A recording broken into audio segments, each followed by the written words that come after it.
Hi Abhimanyu, what is this?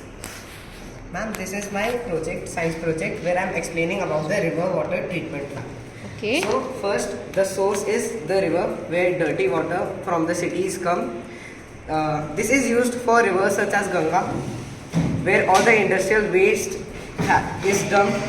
So the first tank for cleaning the water is screening tank.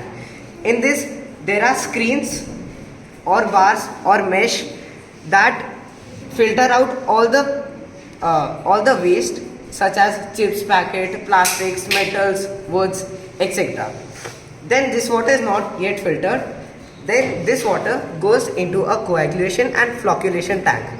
So what is coagulation and flocculation? Coagulation is the binding up of particles, and flocculation means coagulation is the accumulation of particles and flocculation is the binding up of them. So this is all the basically dirty particles that are assembling at one place and binding up.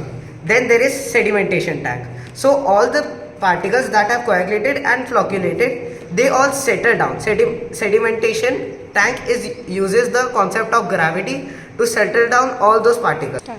So now we know that in coagulation and flocculation, the particles bind together and then they assemble at one place.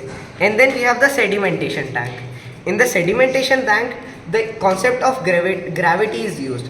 So all the particles that have coagulated and binded together, the water is let sit for many hours, like 12 hours, and all those particles settle at the bottom of the tank.